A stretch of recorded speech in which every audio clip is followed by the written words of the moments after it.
Hi everyone, welcome back to my channel, welcome back to my new another video. তোমরা হয়তো অনেকেই আমার আগের ভিডিও দেখেছো যে আমরা ইকো পার্কে গেছিলাম। তো আজকের ভিডিও হলো eco park vlog part 2।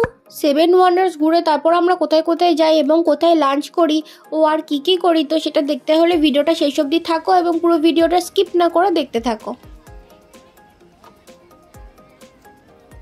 Eco park বা প্রকৃতি তীর্থ এই উদ্যানটি ভারতের বৃহত্তম উদ্যান, যেটি অবস্থিত কলকাতার নিউ টাউনে।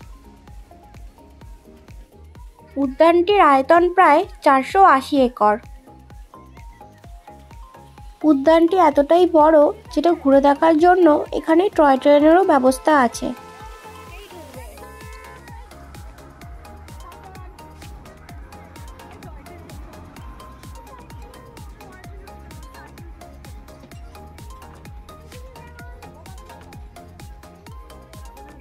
উদ্যানটি এত বড় হওয়ার জন্য অর্পণ এখানে ম্যাপ দেখে নিচ্ছিল যে পরে আমরা কোথায় যাব আর কিভাবে যাব।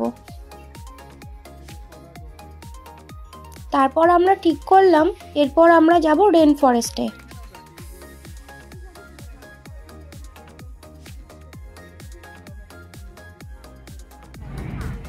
এটা জায়গাতে এটা ফল তো, এটা গোলাপ জামুন বলে। ফল না, এটা ফুল তো। আচ্ছা আচ্ছা, এই জামরুল সঙ্গীতা। এটা জামরুলটা আলাদা, এটা আলাদা। এটা জাভা অ্যাপেল। এটা জাভা অ্যাপেল, এটা রোজ অ্যাপেল। এটা গাছে এটা কি ফল হয়েছে সেটা নিয়ে আলোচনা চলছিল অর্পণ আর আলপনার মধ্যে। তারপর আমরা দুজন আবার যেটা পাগলামো করি রাস্তার মধ্যে সেটা শুরু করে দিয়েছিলাম। আরো কাছে ডাকে যেও না,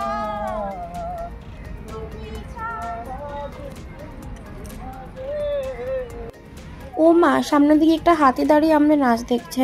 যাই হোক, তারপর হাঁটতে হাঁটতে ঢুকে পড়েছিলাম গভীর জঙ্গলে, যেখানে একটি হাতিও দাঁড়িয়েছিল। তারপর খুঁজতে খুঁজতে পেয়ে গেলাম সেই রেন ফরেস্টকে। আর এত গরমে, ও না না, এটা তো ডিসেম্বর মাস, তবে কলকাতায় যথেষ্ট গরমই ছিল আর ঠান্ডা ঠান্ডা জল পড়ছিল, জাস্ট অসাধারণ লাগছিল জিনিসটা।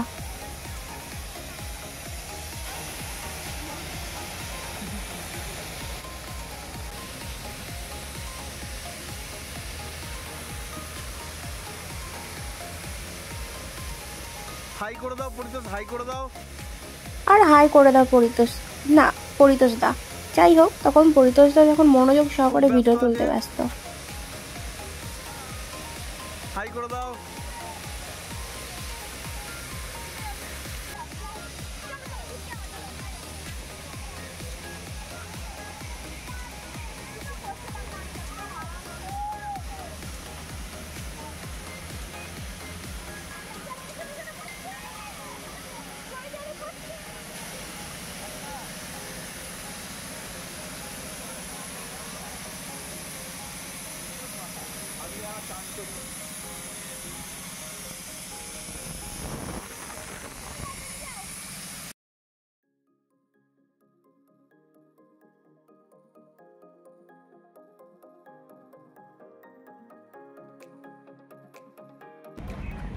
আর এখানে হাঁটতে হাঁটতে পরিতোষ দা আলপনাকে বলেছিল কিছু একটা করার জন্য, আর সেটা শুনে আলপনা ধানের খেতে রৌদ্র ছড়ায় গান শুরু করে দিয়েছিল।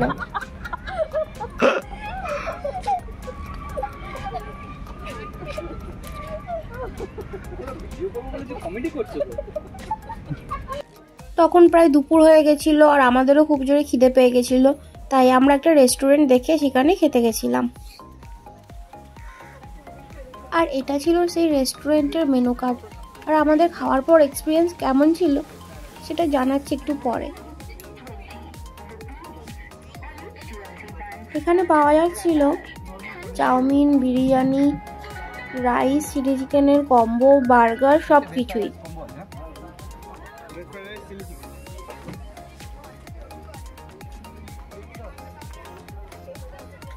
আর আমরা নিয়েছিলাম এই কম্বোটা।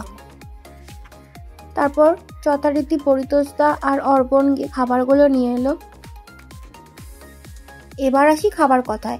খাবারগুলোকে দেখে যতই লোভনীয় মনে হোক না কেন, খাবারগুলোর মধ্যে কেমন একটা স্মেল ছিল।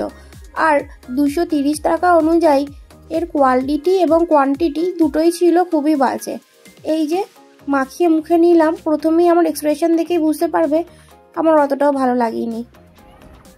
তাই আমি অবশ্যই রেকমেন্ড করব, যারা আমার ভিডিও দেখছো তারা যদি ভবিষ্যতে শীতকালে ইকো পার্কে যাওয়ার প্ল্যান করো, তারা যেন অবশ্যই বাড়ি থেকে খাবার করে নিয়ে যাও।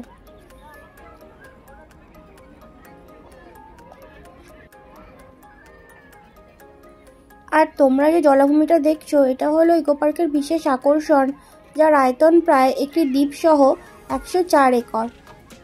আর এই জলাভূমিটা প্রায় 60 ফুট গভীর।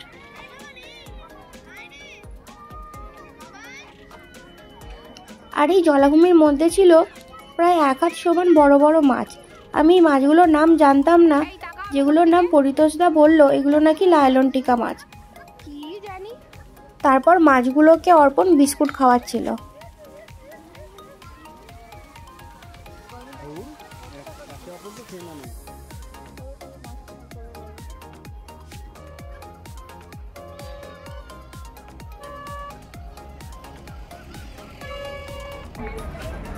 তো এইভাবেই আমরা ইকো পার্ক ঘুরছি আর লাঞ্চ করেছি। তো দেখো পুরো ভিডিওটা, ওর সঙ্গে থাকো। বলো, সঙ্গে থাকো, দেখতে থাকো, শোনো না, বলো না। বোর্ড তুলতে বলিনি, এটা পিকপটা তোলো। আর এই জলাভূমির মধ্যে চলছিল স্পিড বোট, প্যাডেল বোর্ড, এছাড়াও কাশ্মীরের শিকারা বোর্ডের মতো বোর্ড। তারপর এটা ছিল সোলার ডোম, যেটা ছিল ইকো পার্কের আরেকটি বিশেষ আকর্ষণ। এই সৌর গম্বুজটি লোহার কাঠামো এবং প্রায় 2000টি সোলার প্যানেল দিয়ে তৈরি, যেখানে প্রায় 180 কিলোওয়াট বিদ্যুৎ উৎপন্ন হবে রোজ। তারপর আস্তে আস্তে সূর্য অস্ত গেল এবং আমরাও বোটিং করার জন্য আস্তে আস্তে এগিয়ে গেলাম, যেখানে 4 জনের বোটিং করতে নিয়েছিল আমাদের 200 টাকা। তাই লাইফ জ্যাকেটকে ভরসা করে নিয়ে 60 ফুট গভীর লেকে গেছি সাঁতার না জেনে।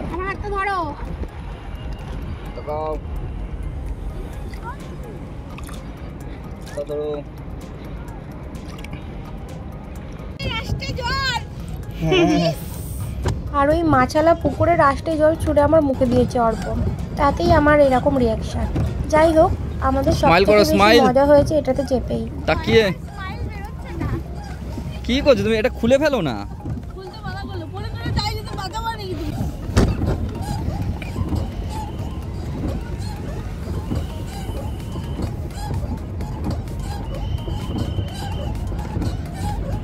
চলো দোস্তি। তারপর আর কি, বোটিং করতে করতে পৌঁছে গেলাম প্যারিসে, আইফেল টাওয়ার দেখতে। সজনী রে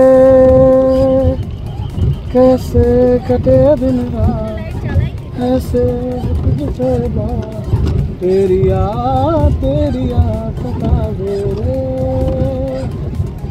নাও নাও নাও, গান ফান করো, এই হাত পাত নাচা।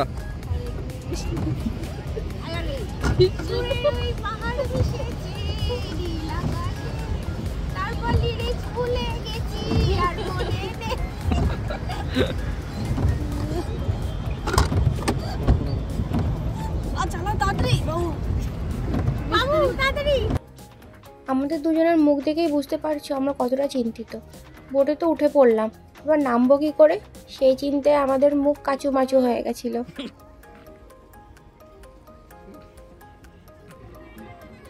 তারপর এখানে একটা শিপও ছিল, যেখানে তোমরা শুধুমাত্র বসবে আর শিপটাই সমস্ত ঘুরিয়ে ঘুরিয়ে তোমাদের লেকটা দেখাবে।